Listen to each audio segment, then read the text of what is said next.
Xoş gördük hər birinizi. Biz artıq burada bir neçə dəfə də oluruq.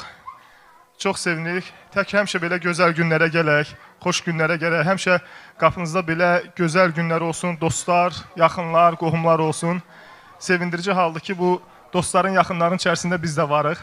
Çox sağ ol Mürvət. Həmişə sənin qapında belə, necə deyirlər, ürək açıqlığından, belə geniş, könül xoşluğundan bütün qonaqlar gəlir və necə deyirlər, gözəl bir şəkildə də, gözəl bir əhval-ruhiyyə ilə də geri qayıdırlar. Çox sağ olun.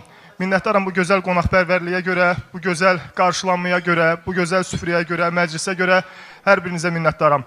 Burada bizim həmkarlarımız, eyni zamanda bir yerdə işlədiyimiz, çalışdığımız dostlarımız var. Hər birini salamlayırıq, hər birinə xoş gəldin deyirik. Çox sağ olsunlar, var olsunlar və həmişə belə gözəl günlərə ayaqları, yolları, qapıları, necə deyərlər, açılsın. Çox sağ olun, var olun, minnətdaram. Salamlar, vaxtınız xeyir. Hər biriniz xoş gəlmisiniz. Təbrik edirəm Mürvət. Yəni çox sevindim ki, belə bir gözəl məclis təşkil eləmisən. Doğrudan da yəni hal-hazırda hər dəqiqəsində zövq alırıq. Hər şey əla təşkil olunub. İnşallah hamı üçün də eyni qaydada davam eləyər. Həmişə belə bol ruzulu, bərəkətli olsun süfrəmiz. Gözəl məclislər qeyd eləsiniz. İnşallah Tuncay baladı böyüyər, sağ-salamat, fəxrin olar. Babasının da fəxri olar, Allah qoysa. Təbrik edirəm bir daha. Xoş gəlmisiniz hər biriniz.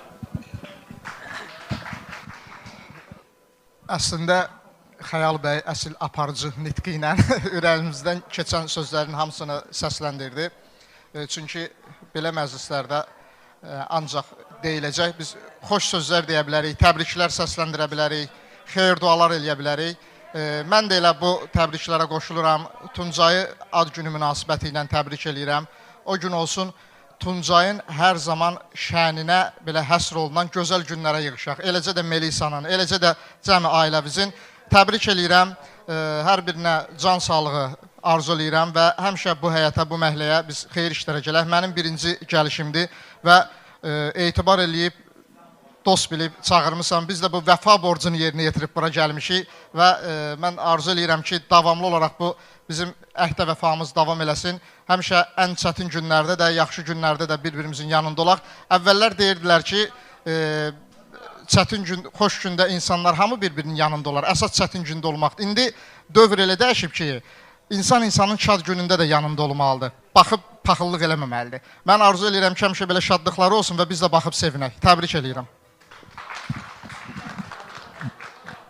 Mən də hər birinizi salamlayıram. Doğrudan da Salyan rayonu mənim üçün çox doğmadır. Həm də ona görə doğmadır ki, mənim bu rayonda 2 dənə yaxın dostum var. Daha doğrusu 3 dənə. Bir Mürvət Salikoğludur, bir Toğrul Nəsirlidir.